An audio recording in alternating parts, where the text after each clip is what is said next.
and southern Kentucky.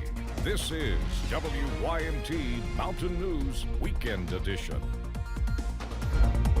Good evening, I'm Madison Carmouche. One person was arrested in Laurel County after a shooting east of London. The Laurel County Sheriff's Office arrested 21-year-old Joseph C. Brewer after he shot 21-year-old Jaden Jackson. Deputies say the incident was reportedly the result of road rage. Jackson was taken to St. Joseph's, London for 2 gunshot wounds. He was later transported by air evac to University of Kentucky Hospital. Brewer was taken to the Laurel County Detention Center. According to the 2023 Kentucky State Police Crime in Kentucky report, drug and narcotic offenses slightly increased more than 2%, with more than 53,000 offenses. Drugs and narcotic offenses were the second highest behind larceny and theft. Trooper Matt Gayhart with Post 13 says they are working to get drugs off the street every day. Well, the unfortunate side of things is drugs is part of our everyday lives. It's something that law enforcement takes a great step in trying to prevent. Unfortunately, the reality is we'll probably never be able to rid it completely. If you have a drug problem, there is help out there. Reach out, get that help, because it will save your life.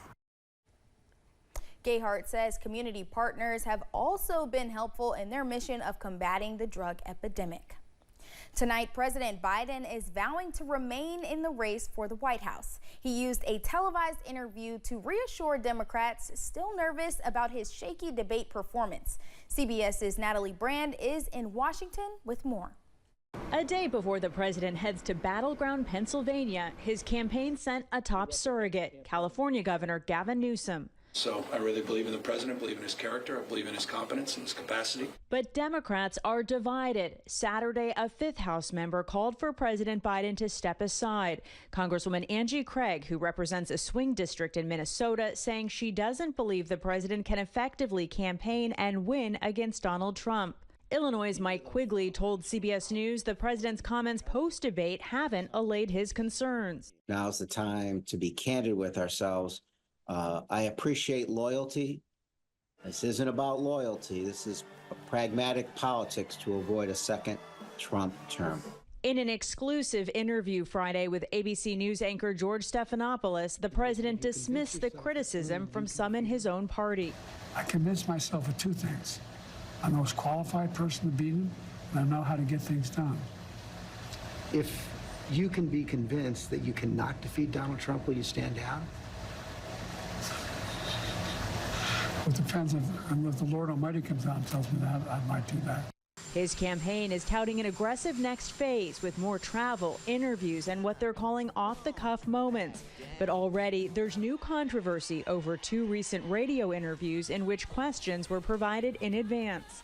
The questions were sent to me for approval. I approved of them. The Biden campaign in a statement said it didn't condition the interviews on acceptance of the questions.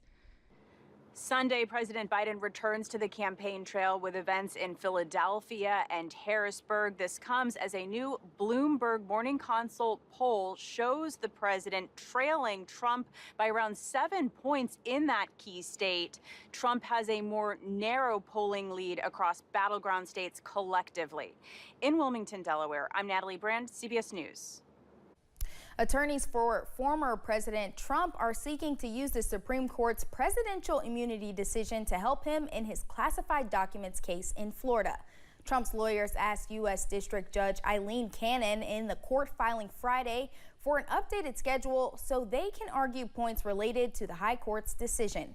They wrote that the decision, quote, guts the office's position that President Trump has no immunity, end quote.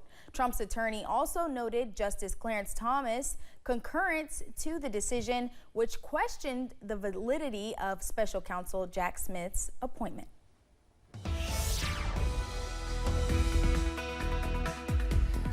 So it's been kind of messy with the weather the last 2 days. Canceled a couple different fireworks shows, but today's been slightly above average, and we're kind of fine with that. Looking at the observed temperatures over today, we have mid-80s, just slightly above our average of 85 for this time of year. So overall, not a bad day at all. Looking at pinpoint Doppler, just a little bit of clutter up there. Kind of looks like some of the fireworks we saw tonight. That green is not bad, though. No rain on radar. Current temperatures look like this: 70 in Hazard, 74 Jackson, 75 Monticello, and 73 in Somerset. Just kind of nice temperatures for this time of night, but we do have the chance of some storms and some rain coming up this week. So we want you to download that WYMT First Alert weather app so you can get the latest alerts. That QR code will take you to the Play Store or the App Store to get that update or download it.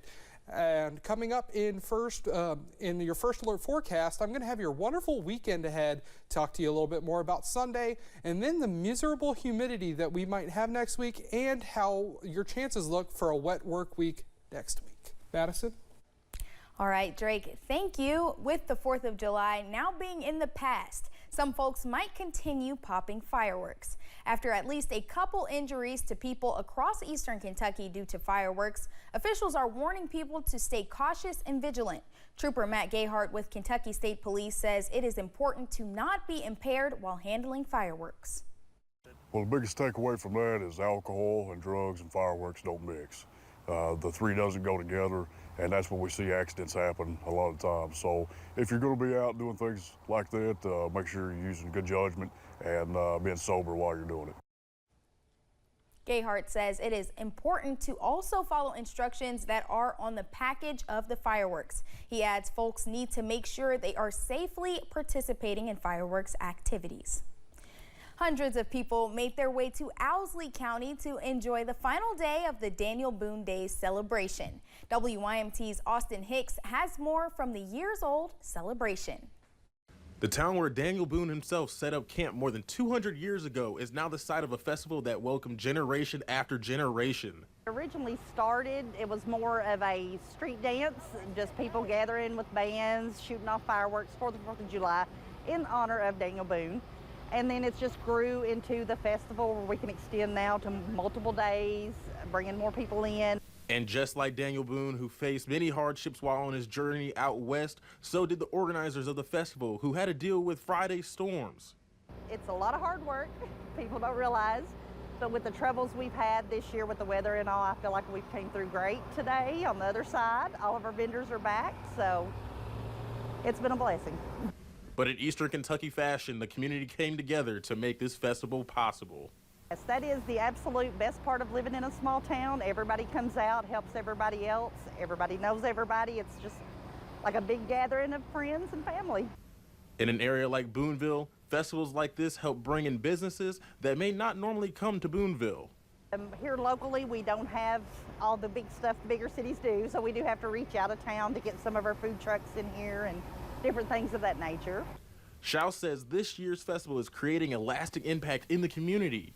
It can be challenging to get everybody in here, but I actually spoke to one of our food vendors today that is from out of town, and they have actually mentioned looking for a building to rent here locally to be able to bring a restaurant in. So that's a plus. Hopefully definitely we need more businesses in Booneville. Officials with Daniel Boone Days said they plan to continue to grow the festival so that one day it is bigger than the town itself. In Booneville, Austin Hicks, WYMT Mountain News.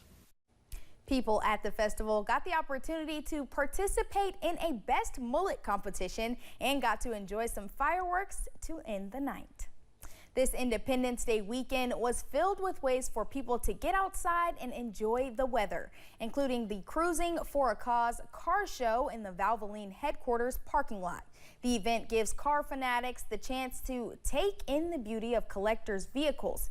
Vendors were available to consult about cars as well as multiple food trucks in attendance. Even kids had the chance to get their face painted and meet some of their favorite Transformers characters.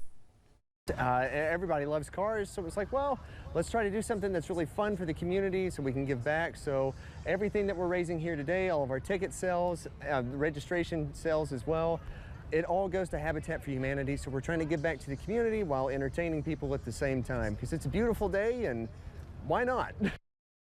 If you missed this year's show, organizers say they are hoping to make this an annual event in Lexington. Coming up at 11, one grocery store is seeing success with a new kind of vending machine. We give you those details just ahead. We stay dry for the weekend, but rain chances re-enter the forecast next week. I'll have the details and more in your First Alert forecast just coming up in a few minutes.